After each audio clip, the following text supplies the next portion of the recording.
চুল কাইটা viral, TikToker, divorcee, কত ধরনের কন্ট্রোভার্সি, বাপের বাড়িতে থাকি, নিজের কোনো পরিচয় নাই, বিয়ে শাদী করি না, কেন করি না, আরো কত শত প্রশ্ন।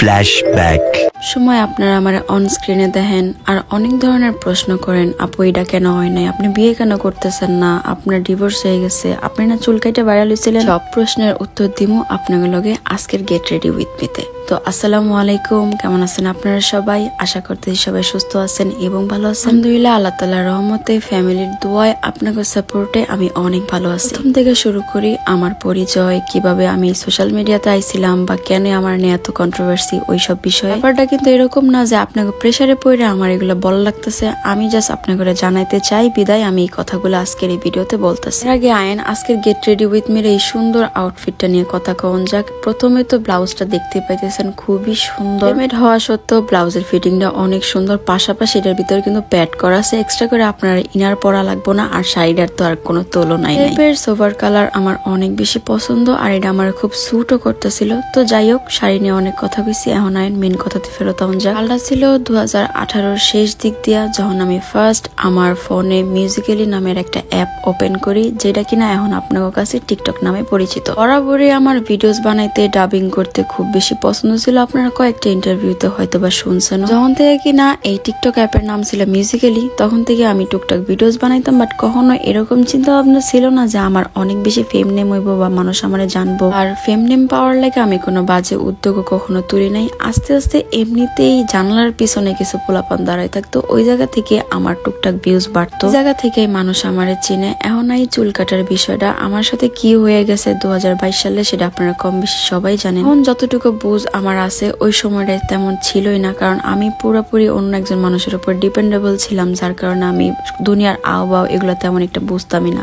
আমার চুল কাটার আগেও ভালোই ছিল আলহামদুলিল্লাহ, না হলে এত প্রমোশন আমি করতে পারতাম না। আর চুল কাটার পরে মানুষ বিষয়টা আরো বেশি ভালোভাবে জানছে, পুরো বাংলাদেশ ওয়াইড জানছে, এতটুকু। এখন অনেকে আমার জিজ্ঞেস করেন আপনি বাপের বাড়িতে কেন থাকেন। ইয়েস, আমি একটা ডিভোর্সি, বাট আমি আমার নিজের খরচ নিজে বহন করি। আমি বাপের বাড়িতে থাকা সত্ত্বেও আমার একটা সুতা কেনার লাগে আমার পাপার কাছে হাত পাতা লাগে না, আলহামদুলিল্লাহ ফর এভরিথিং। আমার মনে হয়, আমার মতে প্রত্যেকটা মেয়ে মানুষের নিজের সাবলীল হওয়াটা খুবই বেশি জরুরি। আর আমি ইনকাম করে শুধু যে আমি একা খাই বিষয়টা এরকম না, আমি আমার পুরো ফ্যামিলির দেখার চেষ্টা করি যতটুকু আমি পারি, আল্লাহ তাআলা যতটুকু আমার অ্যাবিলিটিতে কুলাইছে। এই সমাজের মানুষ মনে করে বিয়ের পরে বা ডিভোর্সি বা যাই হোক না কেন একটা মেয়ে তার বাপের গাড়ির উপরে বোঝা, বাট আলহামদুলিল্লাহ আমার বাবা গর্ব করে বলতে পারে যে আমি আমার ফ্যামিলির বোঝা একদমই না। তা করে এজ আ বাচ্চার মতন বা আমি তাকে গার্ডিয়ান হিসেবে এখন পুরোটা লিড করে থাকি, আর এর লেগে অনেক বেশি নিজের কাছে প্রাউড ফিল হয় আর আল্লাহর কাছে অনেক শুকরিয়া। একটা লাস্ট কোয়েশ্চেন যেটা কিনা সবাই করেন যে আপু আপনি বিয়ে কেন করতেছেন। আমি একটা কথাই বিশ্বাসী, কে বিয়ে করে ফেলতেছে, আপনার সার্কেলে সবাই বিয়ে করে ফেলতেছে বা আপনার জাগো ছোট তারাও বিয়ে করে ফেলতেছে, বাট আপনি করতেছেন না। কাউরে দেখা যে আমার বিয়ে করতে হবে জানলা সবাই করে ফেলতেছে, আমি কেন করতেছি না, বিষয়টা এরকম না। যখন আমার অ্যাবিলিটিতে পুরোপুরি কুলাইবো বা আল্লাহ তাআলা আমার কপালে যখন লেখা রাখবো, তখনই আমার বিয়ে শাদী হইব। এইটা নয় আমি আল্লাহর উপরে সাইডা দিলাম। তো আশা করি আপনারা এই প্রত্যেকটা বিষয় নিয়ে ক্লিয়ার হয়ে গেছেন। যদি আরো কিছু জানা থাকে কমেন্ট সেকশনে জানাইতে পারেন। ইনশাল্লাহ যদি কখনো ইচ্ছা করে আমার কি আমার পরিচয় সবকিছু নিয়ে একটা কিউএনএ ভিডিও করবো বা কি জিনিসপত্র আপনারা আমার থেকে জানতে চান, ইনশাল্লাহ আপনার কোয়েশ্চেন যদি আমার ভালো লাগে অবশ্যই আমি এটার কিউএনএ রিপ্লাই ভিডিও দিব।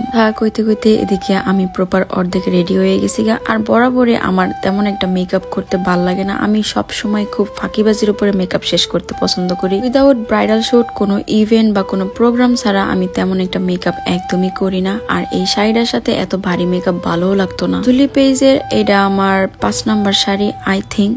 উদলের শাড়ি কালেকশন, ব্লাউজ কালেকশন গুলা আমার বরাবরই অনেক পছন্দ, কারণ তাকে ব্লাউজের ডিজাইন গুলা অনেক বেশি ইউনিক, যেটা কিনা আমার খুব টানে। তো যারা কিনা স্লিভলেস পরতে পছন্দ একদমই করেন না, কাস্টমাইজ করে স্লিভলেস ছাড়াও বানাইতে পারেন। তার উপরে ঝাপসা দিয়া আমার মেকওভার একেবারে ডান। আর শাড়িটার সাথে মেকওভারটা কিরকম লাগতেছে, আর আমার এই ছোট্ট চুলের মধ্যে আমি কিন্তু খোপাও করছি। তাজা বেলি ফুল হইলে বেশি ভালো লাগতো, বাট যেহেতু আমার কাছে ছিল না তাই আর্টিফিশিয়াল দিয়ে কাম চালাই নিলাম। একটা স্টোনের বিন্দিও পরছিলাম। তো এই পর্যায়ে কেমন লাগতেছে লাগতেছে আমার কমেন্ট সেকশনে জানায়েন। দেখতে আমরা 2024 সালের একবারে দ্বার প্রান্তে, কিছুদিন পরে 2025 সাল নতুন বছর শুরু।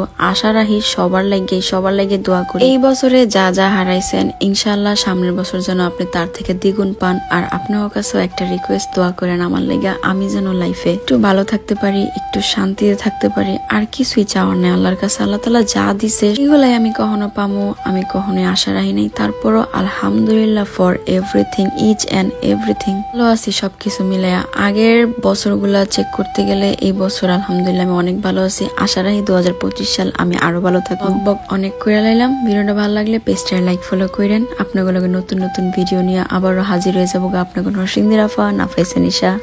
ভালো খারাপ মিলায় মানুষের জীবন, প্রত্যেকটা দিন প্রত্যেকটা মুহূর্ত উপভোগ করেন। কে জানে কালকের দিনে আপনাদের কি অপেক্ষা করতেছে। তো ভালো থাকেন সবাই, সবাই জানাইতেছি আমার তরফ থেকে আল্লাহ হাফিজ।